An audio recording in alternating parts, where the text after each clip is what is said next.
And when anyone is trying to interview an agency, talk to them about how long they have been in the industry, what you can expect from that strategy and when, how do they do link building, because that is very important for you not to waste money on something that's not going to work. Being informed, read the beginner's guide to SEO first prior to talking to agencies so that you know what they're saying and you can tell if they're overselling themselves, if they're scaling too much, if there is any expectation that they're giving you, how they're tracking, what they're tracking, and what the results are.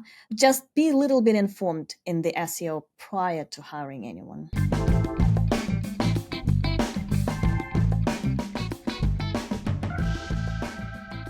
Hi, and welcome to the Optimize podcast. My name is Nate Matherson, and I am your host. On this weekly podcast, we sit down with some of the smartest minds in content marketing and SEO. Our goal is to give you perspective and insights on what's moving the needle in organic search. Today, I'm thrilled to sit down with Smarty. Anne likely needs no introduction for most of our listeners, but know that Anne is one of the best in digital marketing and SEO. Today, Anne is the co-founder of Smarty Marketing, a client-first boutique SEO agency. In our episode today, Anne and I chat about her search and AI predictions for 2024, her recent report, The State of the Link Building Industry in 2023, helpful content, algorithm updates, and more.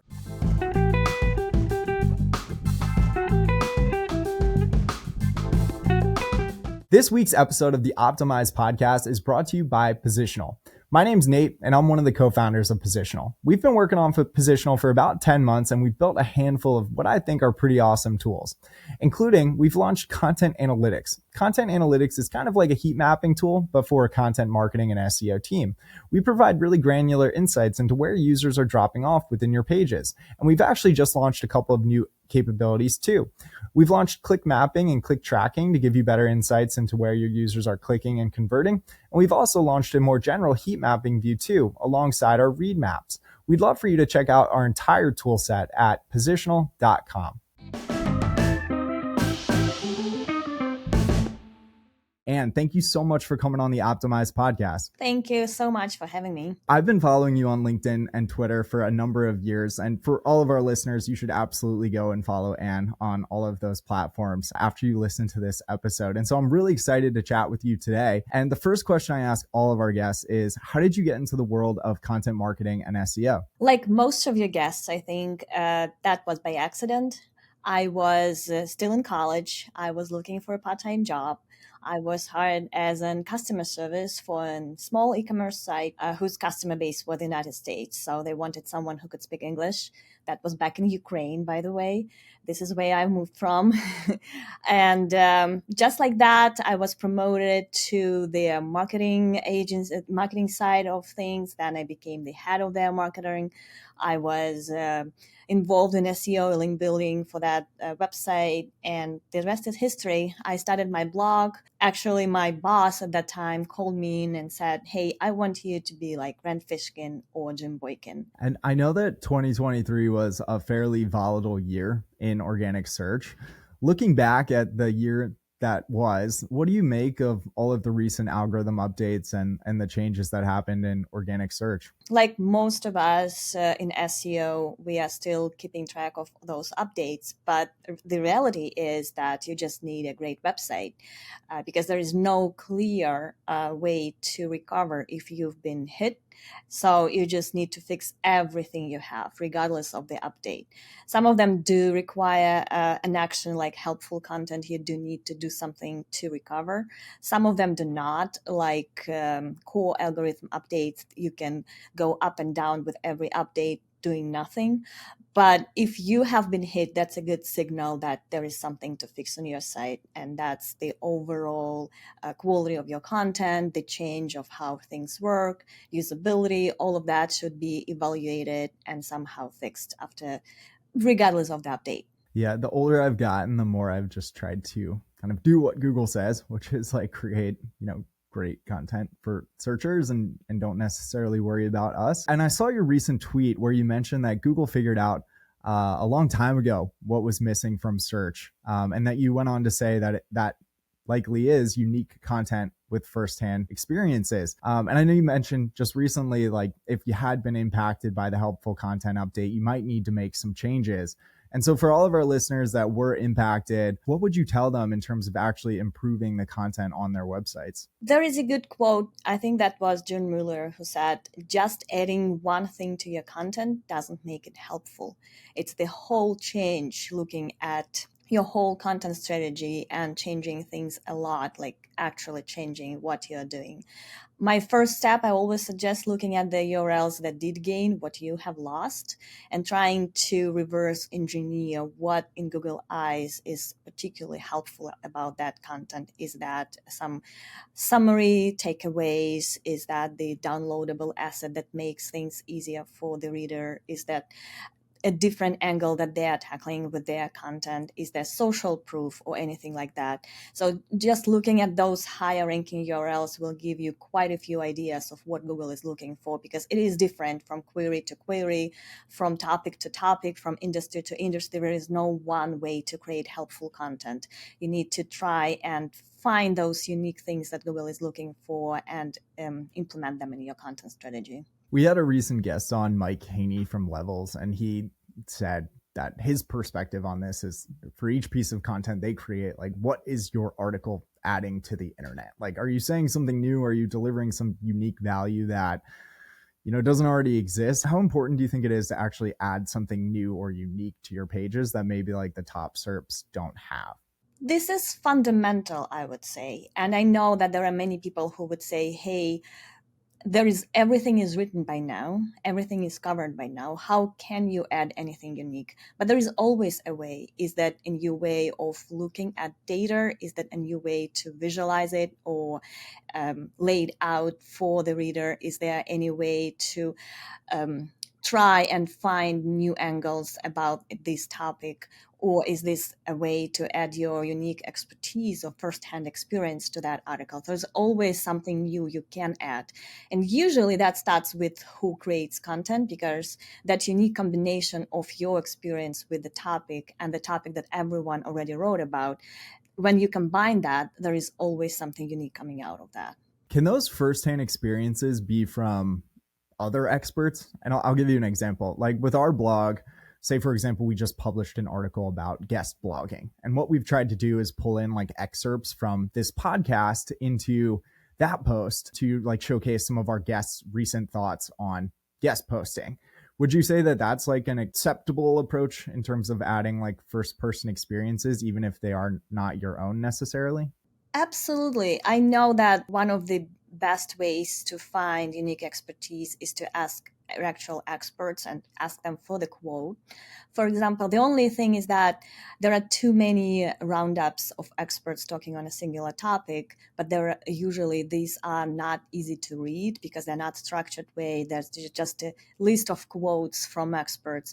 So just making sure that you put the reader first and making it easy for them to find the information that has been provided to you by those experts, like maybe like table of contents or takeaways or something like categorizing by topic and highlighting some of the key points in each. So structuring content is also very important in this way. And I'm not entirely sure how to ask this question. Say, for example, we're trying to add unique elements to our web pages. Maybe they're like expert quotes or like videos or images. Do you think Google's algorithms are able to like pick up on that differentiation and say, okay, this is like a unique result? Or do you think Google sees that those pages might actually be uniquely helpful on like the other end of things from like a data perspective in terms of how searchers are actually interacting with those pages? Maybe it might be like the bounce rate or the time on page or some other metric that like Google is looking at to say like, okay, this page must have something unique to say. Does that make sense? Yeah, I mean, the algorithm is not perfect yet. they are still struggling to find the real value of every content, and we can see that from search. There is still huge emphasis on the power of the publication. For example, you can see that if CNN does comparison of products, it will probably outrank many of the smaller players, even if their content is much more valuable. So they're still struggling, but it is definitely the combination of things. They do learn from clicks, but that signal is not assigned to a particular page. It's the whole accumulation, of those signals for them to teach their algorithm to respond better to what is being interacted with. But you know that the top SERPs would definitely have more signals than anything that ranks page 2, page 3. So it's still limited data. So they cannot 100% rely on just interactions with search results. So it's definitely a combination. I'm sure there is some entity association. For example, if they find someone they know on that page, whether it's an expert or a known brand that contributed somehow to that page, that could be, yes, those signals data, if you can find uniqueness of the content. Keywords, again, still important. So all of that is the combination. There's no one signal they can rely on for that. I have to ask because we had like a pretty fierce internal debate over like the importance of like expert authors or expert quotes. Like, can Google actually like identify like who might be an expert? And then in theory, by including like experts into your content pieces or expert bylines on your site, would that actually matter? And when I say debate, we had an internal debate. We probably should have recorded it. But I guess my question to you is, do you think Google can like understand those people entities within your pages, and then by including more experts or more well-known folks into your pieces have, would that in theory have a positive impact on the performance of your pages in search? Google would not admit it, but we do believe that including experts is a huge signal, or authorship as well. My way of doing that, if you want to make sure that Google knows about that personal brand, search for it. If there is a knowledge panel, Google definitely knows what this person is, and that is an expert in the particular topic. To make it easier for Google to connect all the dots, link to the official social media profile or official website of that person. You can see those links within the knowledge panel again. So use one of those, because those are definitely some links Google knows are assigned to that authorship or to that expertise. So yeah, I definitely agree with you that those was the debate. So, but I'm on the side that says yes, authorship is important, expertise is important, and Google can identify those experts for sure. Well, you've agreed with my side of the debate. Sorry, Zachary, have won this one, according to Anne. So my next point or next question, and I'll pull myself back to the outline here, is Smarty marketing. You started Smarty marketing in October 2023. Is that right? Yep. I know that was the craziest time. Well, so that was my next question. Why was it the craziest time to start the agency in 2023? 2023 was the biggest, the most challenging year for SEO for sure. First of all, there were like hundreds of updates. Many of them were all overlapping. Everyone was going crazy. And the AI, everyone was questioning the future of SEO overall, because we don't know how generative AI is going to impact search behaviors, and whether people are going to use traditional search anyways. Also, not many businesses were pulling their budgets from marketing because of the budgeting issues that year. So that's why it was not the best year to start a company. But I've been in SEO for about 20 years now. And for all those years, I've been relying on myself and my personal brand and what I'm doing. So if it's writing something, I'm sitting down and write something. I don't remember having a non-working vacations for the whole time. Like it's crazy. So my biggest motivation behind starting a company was to build a team that I could rely on, and not to be involved in everything and that is being done, and bringing income. I still do not regret doing that, but it was very challenging for sure. Yeah, we've heard from a number of guests recently on this podcast that 2023 was like the hardest year in the last few for agencies, both like SEO agencies, content agencies. It feels like it was just a really hard year, but it's awesome to see that you've started this new agency. And we'll, of course, include a link back to Smarty Marketing in the show notes. And speaking of predictions, speaking of change, I do want to talk about your recent predictions for 2024. I know that you usually refrain from making predictions about SEO, but you posted on LinkedIn that you've got 6 predictions for AI and search in the year ahead. And I want to unpack a few of these. The first is that human touch will gain popularity and demand. What do you mean by that? So AI is already and will be even more introduced into our lives on many levels. There will be AI customer support, AI communities, AI influencers, AI everything.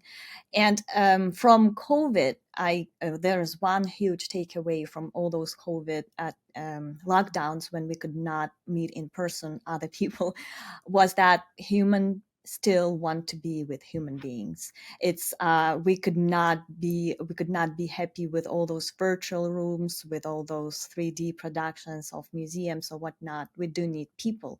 So that is the opportunity for smaller businesses to stand out and gain some customer base going forward when they show that there are real human beings there, when they do meetups, when they have real human customer support, when there is a real person and real story behind any business. So all of those aspects of humanity in behind a small business or big business will be very important, and will make it easier to stand out in the crowd of all those AI generated things that we are going to deal with. Your second prediction, we might have already touched on this one already, is that firsthand experiences will be even more important for findability. AI driven content repurposing will push more and more people to look for real stories, and Google will learn to surface them. So, my next question is, how will Google learn to surface them? They don't know that yet. Even even they don't know that. We see them trying. Did you notice how much Reddit gained popularity in search results? Like, we have a separate section now that's called forums and discussions. Reddit is ranking for just about any query organically as well, those Reddit threads. And those are real people discussing real things, their experience with movies, with products, with brands, with finding anything they want, how recommendation and all of that. The reason Reddit is so important is that there is a human moderation behind every subreddit, and they are very good. It's a community of very hard working people who actually do that for free, but they are so committed to making it high quality discussion that very few spam attempts or AI generated content is making it to Reddit. So Google is trying to highlight that. So from that, we know that Google is looking for real people discussions and experience. Other than that, all the attempts like highlighting Quora, highlighting forums, highlighting Google groups are not as successful because those are not as high quality and human first discussions as Reddit. But we can see that they are trying. I would like to see them trying even harder and trying beyond Reddit. I think that's something they are working on, but not yet sure how to accomplish that. They do have a human first experience in several of their guidelines now, like product review updates. They do mention that you have to have first-hand experience to review any product, and show that. Make a video of you using that, make a picture, a unique photo of you using that, tell us how you rate that product and why, what did you do to rate it. So from that update, we also know that Google is looking for all kinds of signals, so like unique videos, unique ways of describing something. We know that it's trying hard to highlight firsthand experience, but they don't know yet how to do that well. Yeah, we have a few customers that were caught up in that product reviews update, and they said to me like, Nate, like, what am I doing wrong? And I'm like, well, you're just regurgitating a bunch of crap from a bunch of other places that also like got hit in that penalty. But then when I look at some of the sites that have like truly done well through that product reviews update, they're like physically buying products and taking pictures and creating videos, and like they might even be couches in some cases. And so yeah, it seems like Google it seems like all of this is kind of interwoven and connected, but it definitely feels like Google is looking for those signals that your pages are unique and authentic to you. And there's probably a lot of ways to do that. Your third prediction is that mature SEO will be more in demand than ever, and getting found will be even more challenging. So businesses will look for SEO professionals who can plan and execute a long-term SEO strategy that that goes beyond on-page tweaks and links. So we work with a lot of startups at Positional, and like a little part of me dies every time I see like an SEO agency spend like 3 months doing a technical SEO audit on a site that's got 15 pages. And it's very hard to find a good SEO agency. And so I guess my question here is like, if I was hiring an SEO agency, what would you look for? I would definitely look for someone who is not providing you with shortcuts. Like the expectation need to be set very clearly that this is a year long at least strategy where we look at competitors, look at what they're doing, provide you with content optimization and creation services. Uh, and there is always something unique. Like when a client comes to my site and asks for a template of the report that I'm doing, and like I don't have a template. Every site has different problems, and I can show you something that we did for someone for, but it's not going to be a representation of what I will do for you, because definitely you will have something different, absolutely different to work on.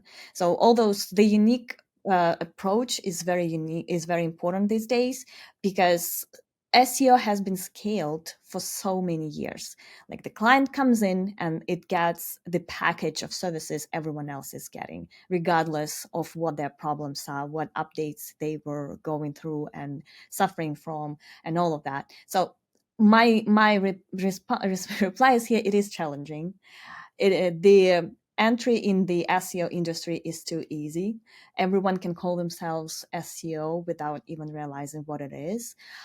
Technical SEO is definitely important, but for huge websites, so for smaller websites, that's usually finding long tail opportunities or keyword gaps or something like that for them to stand out, and then creating a very good content strategy around that. That can be one important page, one key page, and then lots of supporting content. So it's always different for every website that comes in. And when anyone is trying to interview an agency, just talk to them about how long they have been in the industry, what you can expect from that strategy, and when. How do they do link building? Because that is very important for you not to waste money on something that's not going to work. Being informed, read the beginner's guide to SEO first prior to talking to agencies, so that you know what they're saying and you can tell if they're overselling themselves, if they're scaling too much, if there is any expectation that they are giving you, how they are tracking, what they are tracking, and what the results are. So just be a little bit informed in the SEO prior to hiring anyone.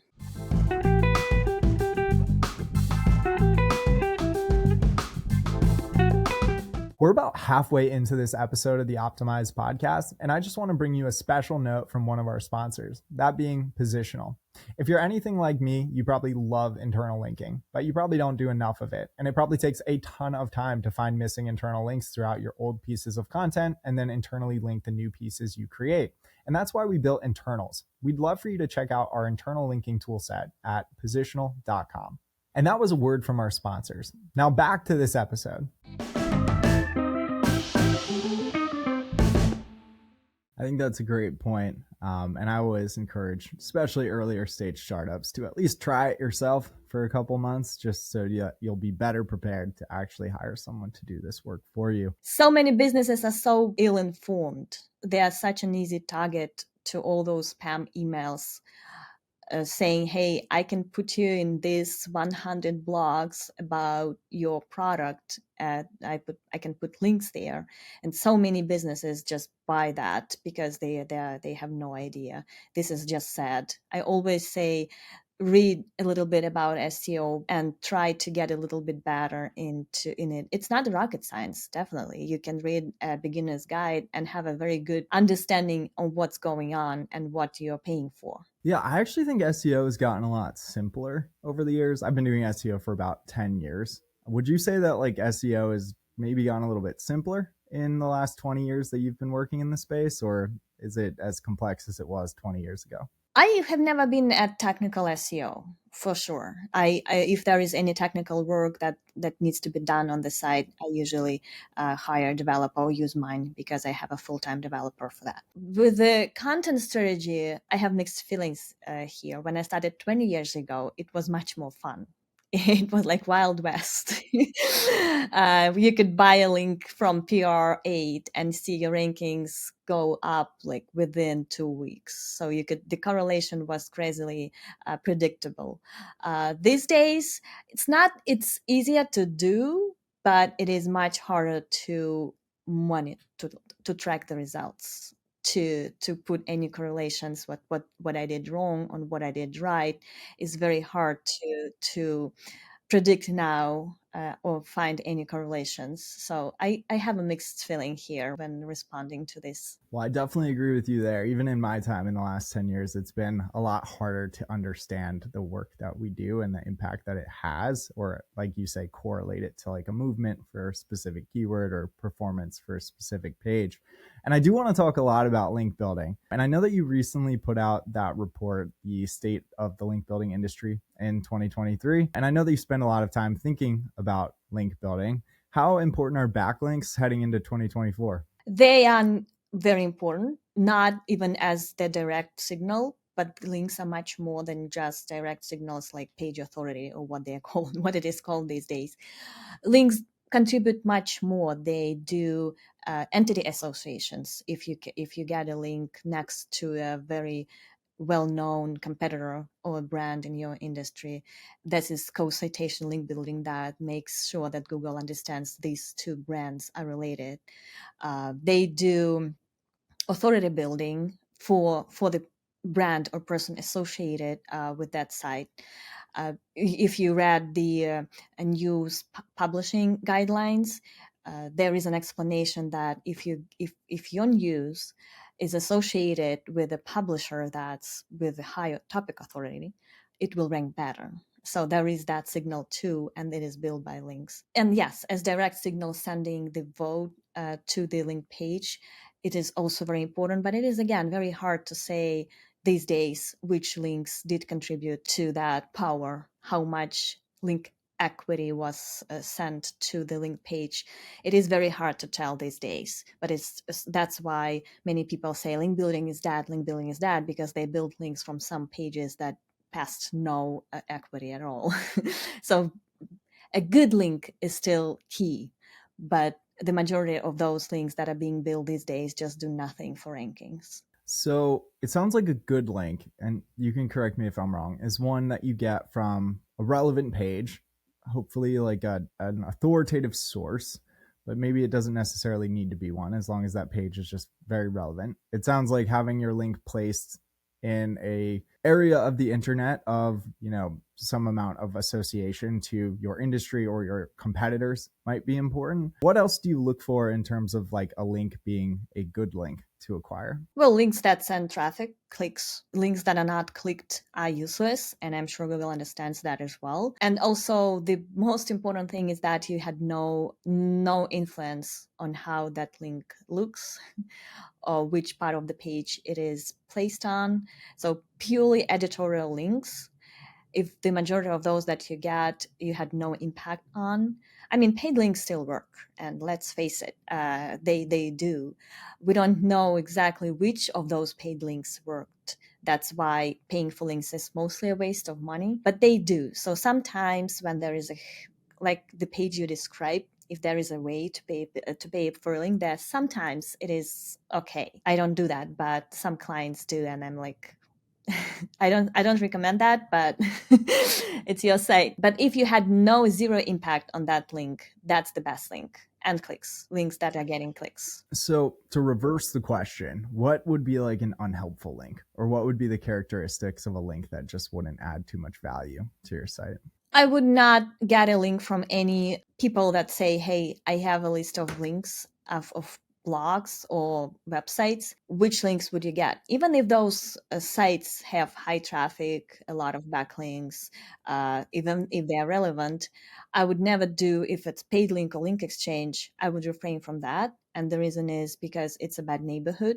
If that person came to you, definitely has a huge list of businesses that he is giving links to, and Google just knows that that is a waste of link equity. There would be no reason. There are no penalties, almost no penalties. I have seen one penalty in 6 months from a single website that did get the manual penalty. So it's not as dangerous as it used to be, but it's just a waste of time and money. So anytime when there is a possibility that there's a bad neighborhood in that, when you pay for link or do link exchange with the site, I would refrain from that definitely. Other than that, it's case by case. So I don't have strict rules here. If the site has a traffic, if it's relevant, I would pursue that in regardless of the domain authority or all of that. Just don't place yourself in a bad neighborhood. That's my biggest thing. Thank you. Yeah, our customers will ask me all of the time. And by the way, we're not an agency, but they will still ask me a whole bunch of questions. And they'll say like, "Oh, we only want links from like high DR sites." And I'll say to them, "Well, you can still get really helpful and good links from like highly relevant sites to your industry or your customers or your product, even if those sites aren't a high DR." So I agree with you there. And actually, it's interesting you mentioned link exchanges, because in your report, you found that 27% of the SEOs surveyed actually do build links from link exchanges. And I see like a lot of really large companies doing link exchanges that you wouldn't expect. Should we just not be doing link exchanges? Is it a total waste of time? It's a total waste of time. It has been a total waste of time for many years. If you can get a link from a huge site with a huge traffic, and you give a link from a small site, maybe I would go for that. But on a large scale, I would never rely on link exchanges as my main backlink strategy. So just diversifying your links is not a bad idea. You cannot rely on a single method of building links for sure. Like if we do, for example, link building from using infographics or visual assets or free tools or something like that, I always encourage my clients to go and try to get links on their own as well, like get interviewed. I don't know, if you have a good friend, exchange links with him. It's not a problem. Just don't waste your time on a large scale link exchange strategy. That's the biggest thing here. Yeah, and I totally agree with you that like types of links and having diversity in the types of links you build is super important. And I know in the report it was mentioned that guest blogging is still one of the most popular tactics. What do you make? Are you doing guest posting? Do you still think that's a great strategy for building backlinks? I have a very funny story when it comes to guest blogging. Years ago, I think it was 2012, I started a guest blogging community where people could come in and exchange articles for free, no money required, just to like my article, publish it. It grew to the extent that I could not control it anymore. It was my bloggist. And several years later, when Google started fighting guest blogging, when we started, guest blogging was not even a keyword, just so you know. Our brand name became our biggest keyword. So no one knew what it was. So I'm kind of guilty of making it popular. When Google started fighting against guest blogging, they penalized our community, even though like we were not encouraging anyone to do that for link building. But it was a good way to make an example of us, saying because we were a big brand, everyone knew us, everyone was using us. And it was penalized. And now, years after, I think it's 10 years later, I still see guest blogging as a popular link building tactic. I have those mixed feelings. I posted somewhere, it's like when your kid becomes a celebrity, but he's still somewhat a disappointment. This is my feeling towards guest blogging. I do encourage anyone to still guest blog, but not on a large scale. A good post is something that you host on a huge site in your area. It could be a newspaper, huge publication, and hopefully you have a recurring column there where you continue talking about the topic of your expertise, and all those posts, all those articles are not just for links, but they attract customers, they attract traffic, subscribers, whatever your goal is. So there is something should be more behind that effort, because articles are hard to write, especially for big publications. So there should be something more behind that strategy than just link building. Guest posting for links is not a good span of your time. So just try to get more out of that, not just links. Yeah, I remember hearing about like Google taking action on that guest blogging community that you built. When was that? Was that back in like 2014 or something like that? Yes, it was 2014. I think I started it in 28. Yeah, I think it was. And then it existed for 6 years then before it got analyzed. Yeah, I remember that. So essentially, like Google got access to this community and then like went and found like all of the people who were trading guest posts with each other. Yeah, they penalized not just us, but all the users that were using the site. Even though like everyone was so, I think ours was the first public penalty that the SEO community was not happy about. Everyone was picking up that you cannot penalize the community. It's not a network. It's not a paid blog service or anything like that. It was a community where people could freely join and find the sites to guest post for or articles to publish. So yeah, it was a huge news. Sometimes people would refer to that huge penalty as Smarty update because there were so many people penalized. It was quite easy to tell you the truth. It was very easy to get out of that penalty. It was mostly for PR than anything else from Google, because no one did anything wrong. If I remember back, that was when I was like just starting in SEO, and I like think that was the first time I heard about you was through that whole manual penalty kind of type situation. For many years, people knew me as guest blogger, and then as the penalized guest blogger. So I want to talk about 2024, and I know you spend a lot of time with your clients on linkable content. And there are a few different types of linkable content. Maybe you could tell us, what is linkable content? How do you create it? And then how do you distribute that linkable content? There are several ways to approach that. We have a very good process, and a very that we've been doing for 6 years, I think. So that's our specialty. But there are many ways to approach that.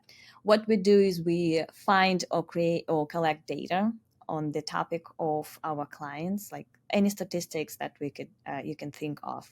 We can do survey their customers, or buy survey results from Facebook ads, or we could just find public data on this topic. Then we visualize it. There's a lot of data that we visualize. It's very data heavy, and we publish it on the client site.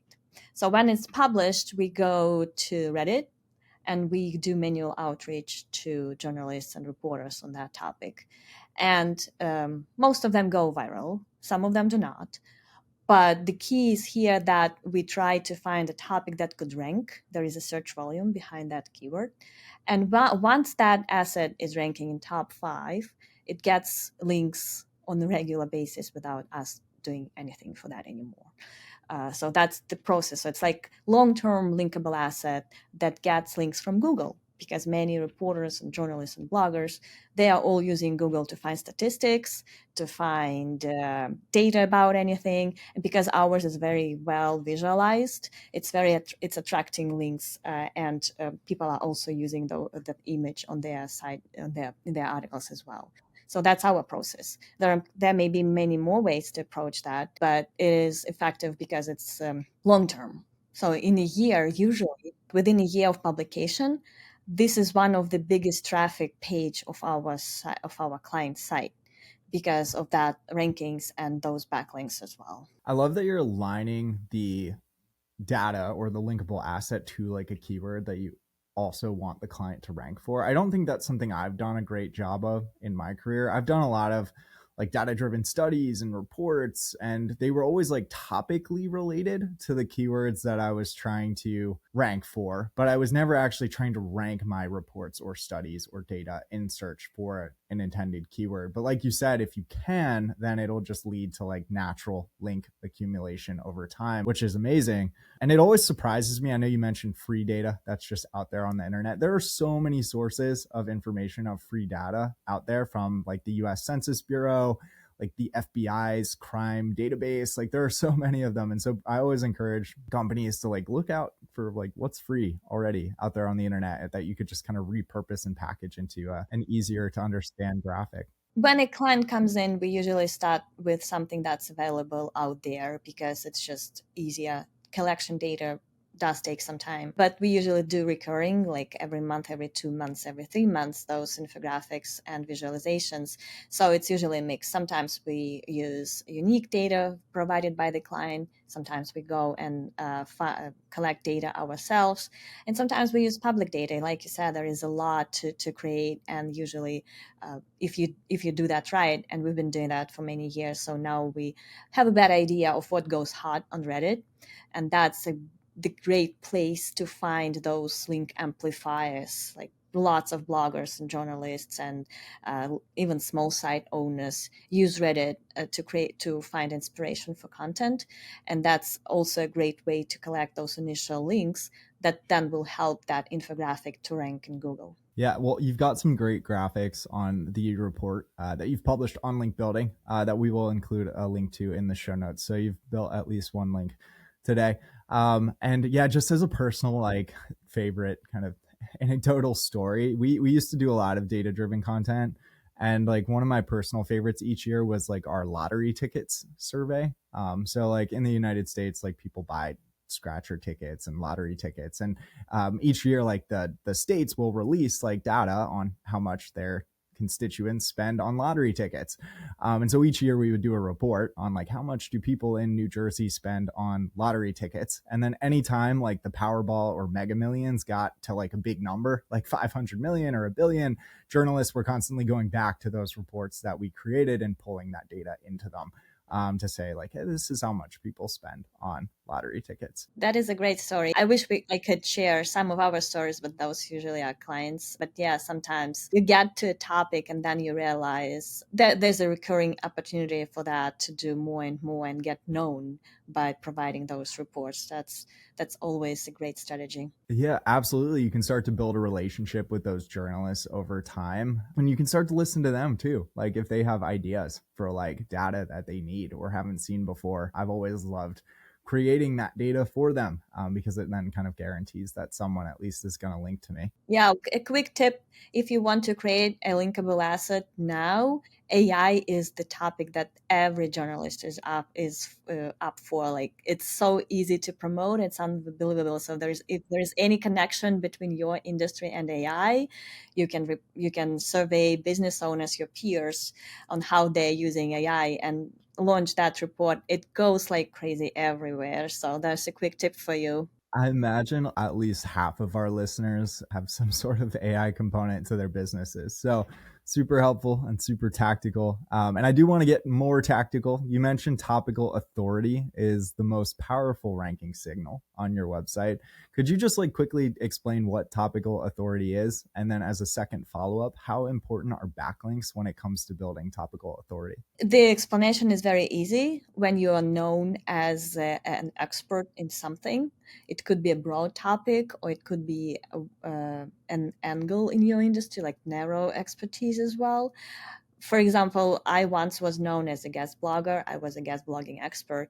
Now I'm just known as an SEO, so it's much broader area of expertise. It's takes time to develop because you need to write a lot about that topic and you need to guest post on that topic so that Google sees you on some very well known publishers and in your area or outside of it, it doesn't matter. So you need to have that consistently good content with consistently good links and social signals. I mean, social signals are not a signal, but they drive people, they drive backlinks as well. So those are important as well. So once you're known, and there are other ways, like if you publish a book on Amazon, that's a huge signal contributing to your topical authority. If you create a course on Udemy or something, it's a funny story. I've been known as SEO for many years. Then I published a free course on Udemy, and somehow everyone was like, "Oh my God, that's an expert." So trying all those different things and connecting all of those on your bio page for Google to know that's all you. At some point, whether you have the knowledge panel or not, you will be known as an expert on that, and then anything you touch will have that signal of authority and expertise on it. If you remain within your topic, like if I start writing about productivity now, I would not be an expert there. So I would need to take time to write and write and write and share different tips on that and articles to build up that area of expertise as well. So it's also very niche related. Do you think topical authority or having it will increase your chances of getting displayed in a tool like SGE or ChatGPT? Oh, absolutely. I have a funny story. I was searching ChatGPT and a few other, including Google's CGE. What is Smarty marketing? Because it's such a brand new community. So I was trying to, I mean, brand new site. I was trying to see if those AI platforms know about it. Well, they can search now. So they searched. They didn't know about me, but when they searched, they found that site, and they immediately associated that with Smarty.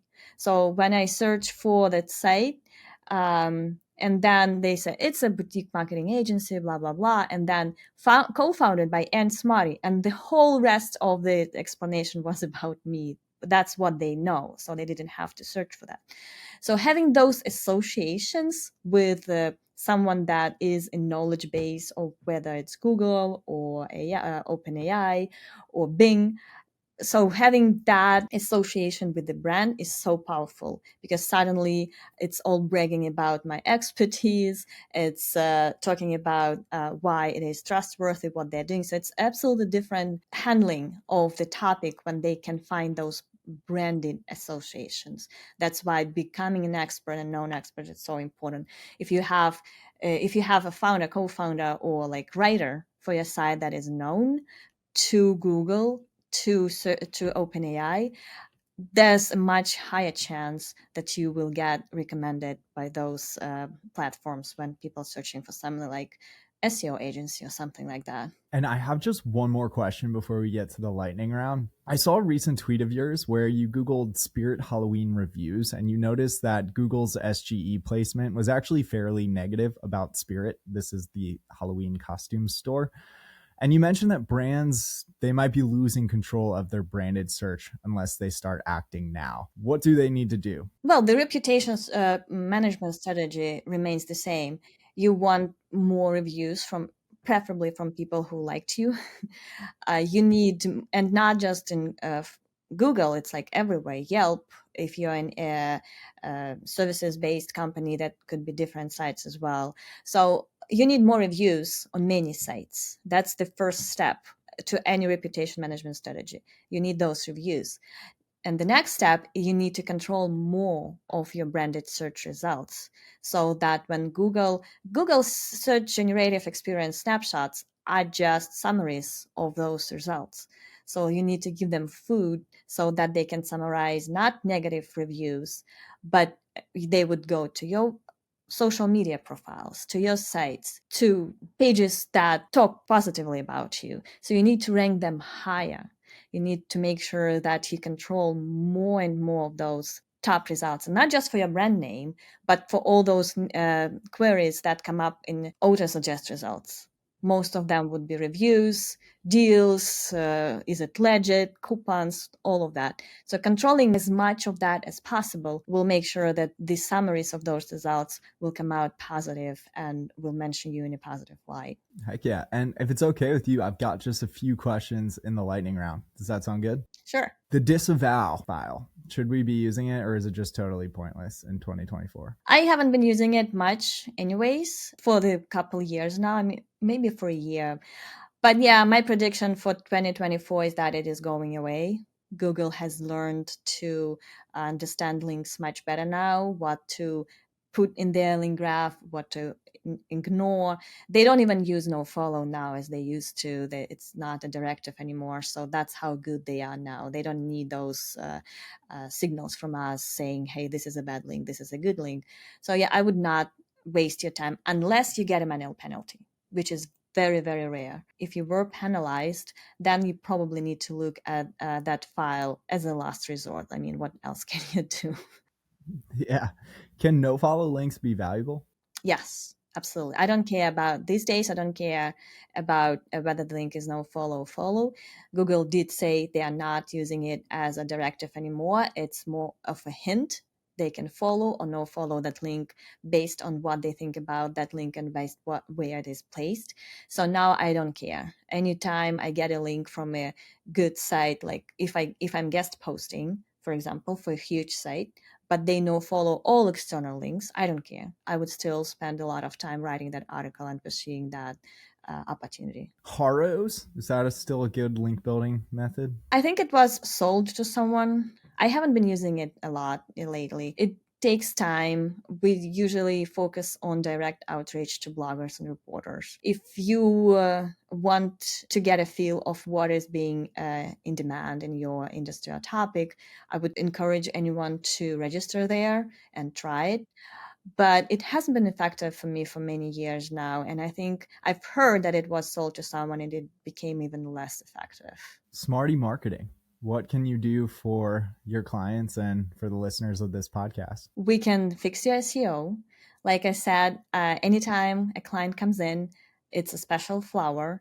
I do the strategy myself for SEO, whether it's updating, creating, getting links, getting editorial calendar based on SEO and competitors, planning your whole site structure based on how your competitors are doing that and based on keyword research and search journeys. So we do all of that. We do the whole thing for SEO. We do not do PPC, but we do social media, we do blog outreach, we do journalist, we do creation of those linkable assets, we do content planning, we do analysis, we do ranking tracking. So all of that, basically the whole, anything you can think of, we do, but we don't sell all of that to every client comes in. So we do have a separate offering for every client based on their priorities, because sometimes you don't need backlinks. You need fixing your site architecture to surface more of your content. So we will not sell you linkable assets. We will start with fixing what needs to be fixed first. Well, and this has been so much fun. Thank you so much for coming on the Optimize podcast. And we will make sure to link to the few different social posts that I mentioned on this episode, as well as to the Smarty marketing site and your link building report too. Thank you so much for coming on. Thank you. Thank you so much for having me.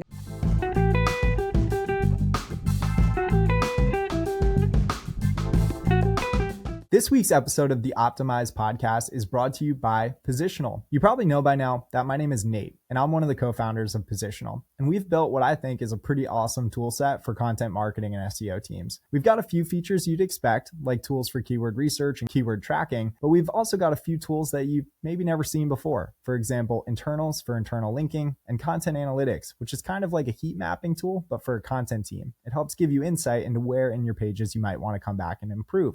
We've got about 8 tools, and we'd love for you to check them all out at positional.com.